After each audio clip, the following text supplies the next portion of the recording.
By now, most everybody who plays Dungeons & Dragons has heard of the Matt Mercer effect. This is the effect where players assume that every Dungeon Master is going to be as good as Matt Mercer, who is the Dungeon Master of Critical Role. Of course, this is unrealistic in a number of ways. First, Dungeon Masters have different styles, so some are just going to be different than Matt Mercer right out the gate. And it doesn't mean they're worse than he is, it just means they're different.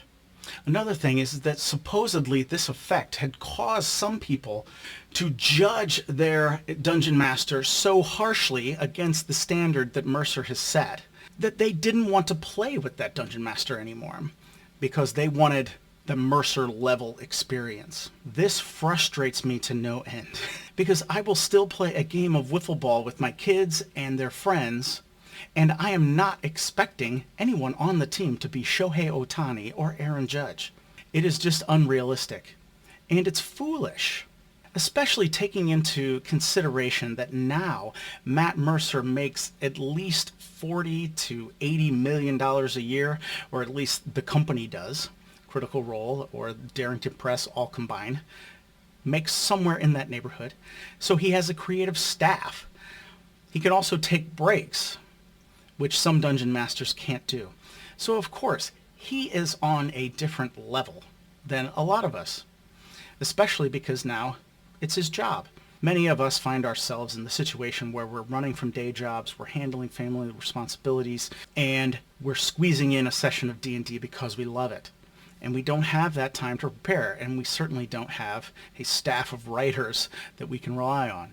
But I find it interesting that Critical Role has caused this effect, the Mercer effect, where players expect the Dungeon Master to be of a supernatural quality, let's say. As I have never heard anybody talk about the Laura Bailey effect. This would be where Dungeon Masters expect players to play at the level that Laura Bailey plays. The DMs would expect their players to be creative, to move the story forward, to not hog the spotlight from other players, to add creative and fun angles and ideas into the game every time there is a session, and also be gorgeous while they're at it.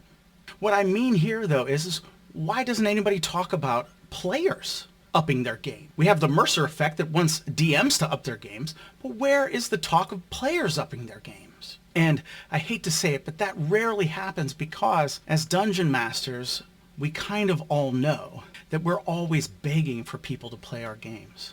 The Dungeon Master has always spent the most money on the game, they've always spent the most time on the game, and they are the most engaged player at the table.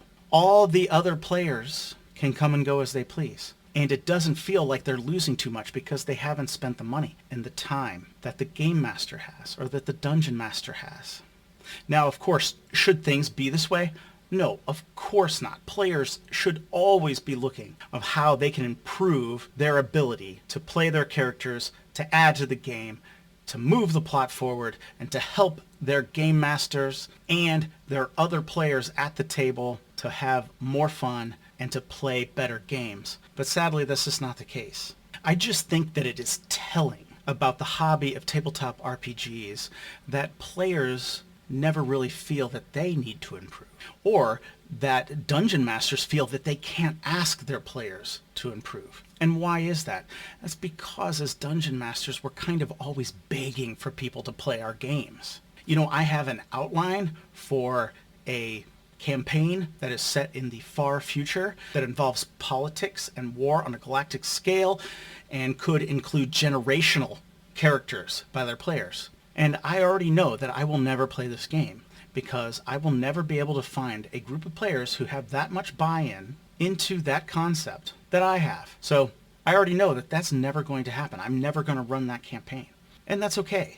And like I said, we can call it unfair all we want. But what I have been trying to do with some of my work at dicegeeks and my book, The No Prep Game Master, is to try to take some of that pressure off the Game Master, off the Dungeon Master, so that we could be sitting around talking with a group of friends and we could just start playing D&D. And it wouldn't be some pressure situation where now somebody has to perform while all the other people at the table just sit back, relax, and get fed entertainment. Game masters and role players are all bound up in the same group. It is everybody's responsibility at the gaming table to make sure that everybody is having fun. That includes the dungeon master, that includes other players. So what can be done?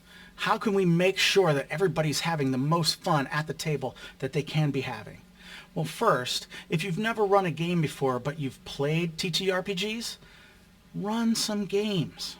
If you're in a gaming group where one person runs the game every single time, ask if they want a break. See if they want to take a break. See if they want to play a character.